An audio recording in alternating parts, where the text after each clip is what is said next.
यह बिना ब्रश वाली मोटर यानी ब्रशलेस मोटर है। इसका प्रयोग अक्सर किसी चीज को ऊपर उठाने के लिए किया जाता है और उसमें 3 फेज इलेक्ट्रिसिटी इस्तेमाल होती है। मैं आपको दिखाऊंगा कि ये कैसे काम करती है और इस वीडियो में मैं ये भी बताऊंगा कि आर्डुइनो के साथ इसे कैसे कंट्रोल करते हैं। ब्रशलेस डीसी मोटर कुछ ऐसी दिखती है। ये कई आकार, प्रकार और डिजाइनों में आती है, लेकिन इन सब का काम एक ही है, मैकेनिकल ऊर्जा को इलेक्ट्रिकल ऊर्जा में बदलना। हम इसमें मैकेनिकल रोटेशन का प्रयोग कर सकते हैं, जैसे कि ड्रोन में किया जाता है। इसमें ब्लेडें घूमेंगी और ड्रोन हवा में ऊपर उठेगा। हम ऐसी मोटर पीसी कूलिंग्स फैंस में देख सकते हैं। इस सीडी ड्राइव में ब्रशलेस मोटर का इस्तेमाल किया गया है और इस बैटरी से चलने वाली ड्रिल में भी ब्रशलेस मोटर है। इस मोटर में स्टैंडर्ड डीसी मोटर से अलग क्या है? अगर हम इन दोनों की तुलना करें तो गौर करेंगे कि दोनों की बाहरी केसिंग में चुंबक होते हैं और दोनों में केंद्र में वायरों के कॉइल होते हैं। लेकिन स्टैंडर्ड डीसी मोटर में हमें ये ब्रश पीछे लगे होते हैं। ये आर्म्स और कार्बन ब्लॉक से जुड़े होते हैं जो कम्यूटर प्लेट्स पर रगड़ खाते हैं और जब कॉइल घूमते हैं तो इससे होकर इलेक्ट्रिसिटी प्रवाहित हो जाती है। कम्यूटर प्लेट्स के बीच के गैप के कारण कॉइल्स में ऊर्जा एक निश्चित क्रम में मिलती है और कॉइल से बाहर निकलती है, जिससे रोटेशन होता है। चूंकि ब्रश कम्यूटर प्लेट्स पर रगड़ खाते हैं तो घर्षण के कारण समय के साथ घिस जाते हैं, इसलिए मोटर की मरम्मत करनी पड़ती है या उसे बदलनी पड़ती है। अगर हम ब्रशलेस मोटर को देखें तो उसमें कोई ब्रश नहीं लगा होता है। ऐसा इसलिए क्योंकि इस डिजाइन में बाहरी केसिंग घूमती है और कॉइल्स स्थिर रहते हैं। जैसा कि यहाँ कोई ब्रश नहीं है तो घर्षण भी बहुत कम होता है, जिससे मोटर अधिक कुशलता से काम करती है और लंबे समय तक चलती है। हमें इन रनर मोटर भी मिल सकती है जिसमें रोटर अंदर की ओर घूमता है, लेकिन ज्यादातर चीजों में आउट रनर मोटर्स का प्रयोग किया जाता है जिसमें रोटर बाहर की ओर घूमता है। आमतौर पर इन रनर मोटर्स अधिक तेज घूमते हैं, लेकिन आउटरनर मोटर्स में कहीं अधिक टॉर्क होता है, इसलिए इनका प्रयोग अधिक होता है। तो इसलिए हम इस वीडियो में केवल आउटरनर मोटर्स के बारे में बात करेंगे। स्टैंडर्ड डीसी मोटर में हमारे पास 2 वायर हैं और जैसे ही हम इसे पर्याप्त बिजली आपूर्ति से जोड़ते हैं यह घूमने लगती है। लेकिन ब्रशलेस मोटर में 3 वायर होते हैं।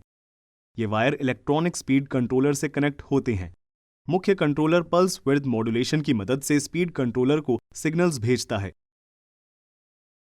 स्पीड कंट्रोलर इन 3 वायरों में से होकर मोटर में जाने वाले करंट को नियंत्रित करके मोटर की गति को कम, ज्यादा और स्थिर करता है। यह ऐसा कैसे करता है, इस बारे में हम इसी वीडियो में बाद में जानेंगे। वैसे हम डीसी मोटर्स के बारे में विस्तार से पहले ही बता चुके हैं और आप खुद अपने लिए मोटर बनाना भी सीख सकते हैं। उस वीडियो का लिंक नीचे डिस्क्रिप्शन में दिया हुआ है। अगर हम एक ब्रशलेस मोटर को देखें तो हम गौर करेंगे कि तीनों वायर मोटर के बेस से अंदर प्रवेश कर रहे हैं। आमतौर पर इन तीनों का रंग अलग अलग होता है जो 3 अलग अलग फेजों को दर्शाते हैं। मोटर के बेस में कुछ पेंचदार छेद होते हैं जिनका प्रयोग मोटर को किसी सतह पर लटकाने के लिए किया जाता है। इसमें एक क्लिप भी होती है जो शाफ्ट को अपनी जगह बनाए रखती है। शाफ्ट मोटर की पूरी लंबाई से गुजरकर मोटर के सामने वाले भाग से बाहर निकलती है। हम इस रोटेशन को उपयोगी बनाने के लिए कोई अटैचमेंट लगा सकते हैं। ध्यान दीजिए कि जब शाफ्ट घूमती है यह मोटर केसिंग के सामने के आधे भाग को भी घुमाती है। तो यह है रोटर और यह हिस्सा है स्टेटर। रोटर और स्टेटर दोनों की केसिंग में छेद होते हैं जिससे कॉइल से पैदा हुए ऊष्मा बाहर निकलती है। ऐसा इसलिए क्योंकि अगर मोटर के अंदर बहुत ज्यादा गर्मी हो गई तो उससे वायर की प्रोटेक्टिव इनेमल इंसुलेशन पिघल जाएगी और शॉर्ट सर्किट हो जाएगा, जिससे मोटर खराब हो जाएगी। अगर हम पीछे के क्लिप को हटा दें तो हम शाफ्ट और रोटर को हटाकर अंदर देख सकते हैं। स्टेटर को देखने पर हम देख सकते हैं कि शाफ्ट बियरिंग्स के एक सेट से होकर गुजरती है, जिससे आसान और कम घर्षण के साथ रोटेशन संभव हो पाता है। इस डिजाइन में स्टेटर पर 12 दांत हैं। ये धातु की पतली लैमिनेटेड शीट में बने हुए हैं जो एक दूसरे से इलेक्ट्रिकली आइसोलेटेड हैं। ये मोटर के अंदर एडी करंट्स को कम करने के लिए लगाए जाते हैं। एडी करंट्स रोटेशन के कारण बनने वाले मैग्नेटिक फील्ड से उत्पन्न होता है और रोटेशन की बजाय गर्मी या ऊष्मा पैदा करके ऊर्जा बर्बाद करता है। हम यह भी देखते हैं कि वायर के 12 कॉइल्स हैं जो 3 अलग अलग सेट में हैं। वायर पर इनेमल चढ़ा हुआ है जो इसे इलेक्ट्रिकली इंसुलेट करता है। इसका मतलब है कि करंट वायर की पूरी लंबाई से गुजरकर अंत तक पहुंच सकता है। अगर वायर इंसुलेट नहीं होता तो करंट सबसे छोटे पाथ से गुजरता और हमें एक शक्तिशाली मैग्नेटिक फील्ड नहीं मिल पाता और मोटर काम नहीं करती। कॉइल्स का प्रत्येक सेट एक अलग फेज से कनेक्ट होता है। इसमें कुल 3 फेज होते हैं। अगर हम स्टेटर के पिछले हिस्से को देखें तो हमें हर कॉइल के सिरे दूसरे कॉइल के सेट से जुड़े हुए दिखते हैं। फिर स्पीड कंट्रोलर के वायर इन पॉइंट से कनेक्ट होकर इलेक्ट्रिकल करंट देते हैं। गौर करें कि इस डिजाइन में दो अगल बगल लगे कॉइल्स अलग अलग दिशाओं में लपेटे गए हैं, क्लॉकवाइज और एंटी क्लॉकवाइज। इसका कारण हम इसी वीडियो में आगे जानेंगे। मोटर की वायरिंग का यह सबसे प्रचलित तरीका है। इसे DLR के वाइंडिंग कहा जाता है। हम देख सकते हैं कि यह एक डेल्टा कनेक्शन बनाता है। अन्य कॉन्फ़िगरेशन भी होते हैं, लेकिन यह वाला सबसे आम है। अब रोटर के अंदर देखते हैं। हमें अंदरूनी सतह के चारों ओर कई हाई स्ट्रेंथ परमानेंट मैग्नेट्स मिलेंगे। ये एक्सियली मैग्नेटाइज्ड हैं। इसका मतलब हुआ कि दोनों तरफ की ध्रुवीयता यानी पोलैरिटी अलग अलग है। इन्हें इस तरह लगाया गया है कि एक साउथ पोल के सिरे के बगल में दूसरे का नॉर्थ पोल हो। ध्यान दें कि इस उदाहरण में 14 चुंबक हैं, लेकिन स्टेटर कॉइल्स केवल 12 हैं। हमारे पास 12 स्टेटर पोल्स और 14 मैग्नेटिक पोल्स हैं, जो एक आम डिजाइन है। यह अंतर चुंबकों और कॉइलों को अलाइन होने से रोकता है। रोटर लगातार घूमता है, अलाइन होने का प्रयास करता है, लेकिन कर नहीं पाता। आइए देखें कि ये मोटरें कैसे काम करती हैं।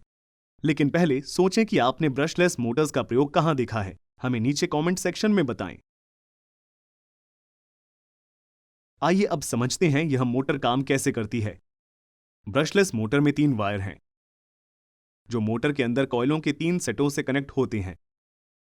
ये इलेक्ट्रॉनिक स्पीड कंट्रोलर से जुड़े होते हैं। यह एक कंट्रोलर से भी जुड़ा है, जिससे स्पीड कंट्रोलर को पल्स विड्थ मॉड्यूलेशन सिग्नल मिलते हैं, जो बताते हैं कि मोटर को किस गति पर घूमना है। सिंगल आर्डियूनो या सिंपल सर्वो टेस्टर जैसी किसी चीज से भेजे जा सकते हैं। आर्डियूनो की सहायता से मोटर की गति को कैसे नियंत्रित करते हैं, यह हम इस वीडियो में बाद में देखेंगे। स्पीड कंट्रोलर्स आमतौर पर ऐसे कॉम्पैक्ट डिजाइन के होते हैं, लेकिन इस तरह की बड़ी यूनिट भी होती है जिसमें आप कंपोनेंट आसानी से देख सकते हैं। स्पीड कंट्रोलर में 6 मॉसफेट्स होते हैं, जो एक प्रकार के इलेक्ट्रॉनिक स्विच होते हैं। मॉसफेट करंट के प्रवाह को तब तक रोकते हैं जब तक सेंटर पिन को वोल्टेज न मिले। वोल्टेज मिलने के बाद स्विच क्लोज हो जाता है और उसमें से करंट प्रवाहित होने लगता है। मॉसफेट्स को 3 जोड़ों में रखा जाता है, हर फेज के लिए एक जोड़ा। ये बैटरी के पॉजिटिव और ग्राउंड के बीच कनेक्ट होते हैं। Internal controller pulse width modulation signal प्राप्त करता है, जिससे मॉसफेट्स ऑन या ऑफ होते हैं। फिर स्टेटर के अंदर के कॉइल मॉसफेट्स के फेजों के बीच कनेक्ट होते हैं। मोटर में वायरों के कॉइलों का प्रयोग होता है, क्योंकि जब हम कॉइल में करंट प्रवाहित करते हैं तो विद्युत चुंबकीय क्षेत्र बनता है, जिसे हम कंपास से देख सकते हैं। करंट की दिशा उलटकर हम इसकी ध्रुवता यानी पोलैरिटी उलट सकते हैं या कॉइल का घुमाव बदल सकते हैं। ध्यान दें कि मोटर की कॉइलें विपरीत दिशा में हैं, जिससे विपरीत ध्रुवता बनती है, जो मोटर को अधिक शक्तिशाली बनाती है। हम जानते हैं कि चुंबक एक दूसरे को खींचते और धकेलते हैं।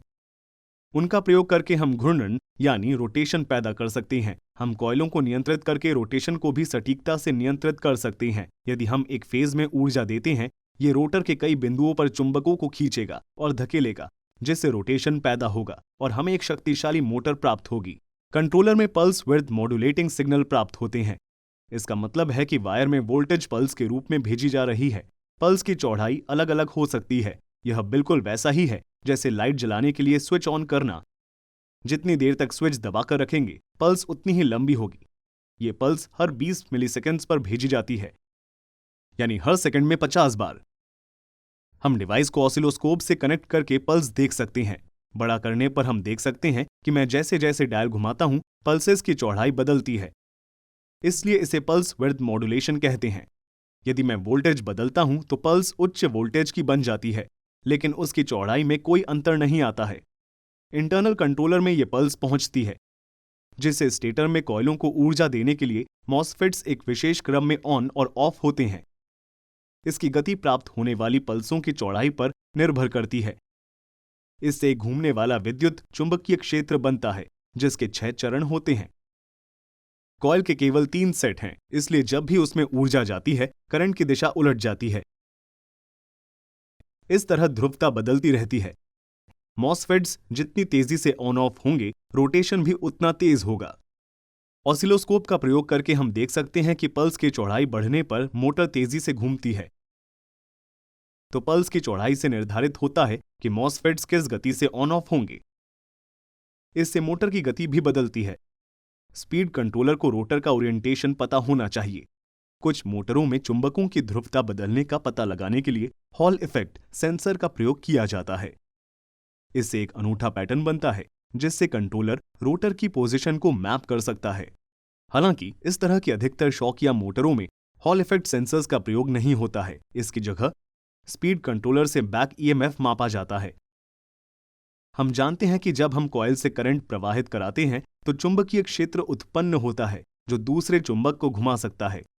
इसी तरह जब हम किसी चुंबक को कॉइल के पास से गुजारते हैं तो कॉइल में वोल्टेज उत्पन्न होती है। स्पीड कंट्रोलर से सभी कॉइलों को एक साथ ऊर्जा नहीं मिलती है।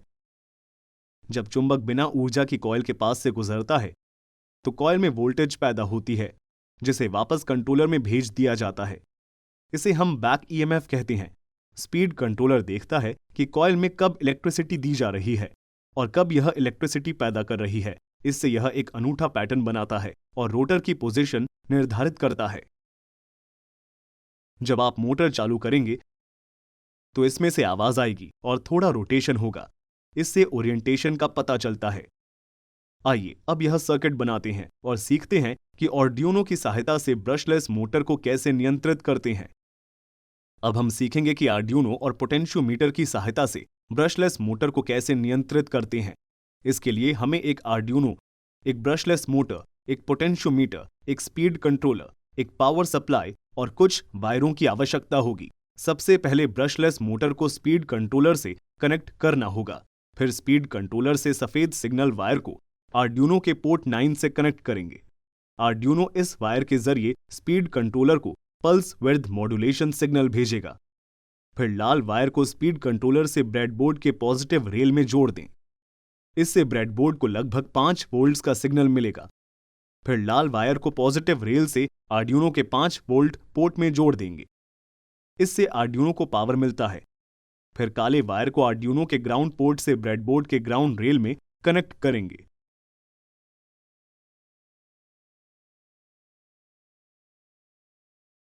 फिर हमें पोटेंशियोमीटर कनेक्ट करना होगा। तो हम बाएं साइड को पॉजिटिव रेल और दाएं साइड को नेगेटिव रेल से जोड़ देंगे।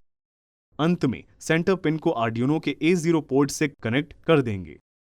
अब प्रोग्राम लिखना शुरू करने के लिए आर्डिनो को अपने कंप्यूटर से कनेक्ट कर दें। आप मेरे आर्डिनो कोड्स को मुफ्त में डाउनलोड कर सकते हैं। इसके लिए नीचे दिए गए लिंक का प्रयोग करें। अब यह कोड लिखें। इससे आर्डिनो को पहले से बनी हुई सर्वो इंस्ट्रक्शन लाइब्रेरी प्रयोग करने का निर्देश मिलता है। सर्वो एक अलग प्रकार की मोटर है, लेकिन इस प्रोजेक्ट के लिए यह काम करेगी। यदि आप जानना चाहते हैं कि मोटर कैसे काम करती है तो वीडियो डिस्क्रिप्शन में उसका लिंक देखें। जब हम यह टाइप करते हैं तो ESC नाम का ऑब्जेक्ट बनता है। हालांकि आप इसे कोई भी नाम दे सकते हैं। फिर स्पीड नाम की एक वेरिएबल इंटीजर वैल्यू बनाने के लिए हम इस कोड को टाइप करते हैं। फिर कोड टाइप करते हैं जिससे आर्डिनो को पता चलता है कि ESC ऑब्जेक्ट पिन 9 से कनेक्ट है। यह पिन 9 को पल्स विड्थ मॉड्यूलेशन सिग्नल भेजेगा। इन पल्स की लंबाई 1 मिलीसेकंड से 2 मिलीसेकंड्स के बीच होती है। मोटर कोड के अंतिम हिस्से के बिना ही घूम सकती है, लेकिन जब पोटेंशियोमीटर अधिकतर सीमा पर जाएगा तो मोटर बंद होने लगेगी। इसलिए कोड के इस हिस्से को शामिल किया जाता है। फिर हम इसे टाइप करते हैं। यह पोर्ट A0 पर पोटेंशियोमीटर की वोल्टेज रीडिंग लेता है और इसे स्पीड वेरिएबल से एसोसिएट करता है। हम पोटेंशियोमीटर के जरिए 5 वोल्ट्स भेज रहे हैं। इससे वापस मिलने वाली वोल्टेज पोटेंशियोमीटर आर्म की स्थिति के अनुसार बदलती रहती है। जब आर्डिनो में यह वोल्टेज आती तो वह वोल्टेज को 0 से 1023 के बीच की संख्याओं में बदल देता है। जब वोल्टेज 5 वोल्ट्स होती है तो यह 1023 होगा। जब वोल्टेज 0 है तो यह 0 होगा। हम जिस सर्वो लाइब्रेरी का प्रयोग कर रहे हैं वह इन संख्याओं को समझ नहीं पाती है। यह केवल 0 से 180 के बीच के मानों को ही समझ सकती है। इसलिए उनके बीच में कन्वर्ट करने के लिए हम एक स्केल तैयार करेंगे। फिर कोड का अंतिम हिस्सा इस वैल्यू को पल्स विड्थ मॉड्यूलेशन सिग्नल के रूप में स्पीड कंट्रोलर को भेज देता है। हम इसे आर्डिनो में देखते हैं। फिर हम USB केबल हटा देते हैं और स्पीड कंट्रोलर से पावर सप्लाई कनेक्ट कर देते हैं। मोटर कॉन्फ़िगर होगी और बीप की आवाज आएगी। थोड़ी देर बाद हम पोटेंशियोमीटर की सहायता से मोटर की गति को नियंत्रित कर पाएंगे। इलेक्ट्रॉनिक्स इंजीनियरिंग के बारे में सीखते रहने के लिए इन वीडियोस को देखें और मैं आपसे मिलूंगा अगले वीडियो में। हमें फेसबुक, ट्विटर, लिंक्डइन, इंस्टाग्राम और theengineeringmindset.com पर फॉलो करना न भूलें।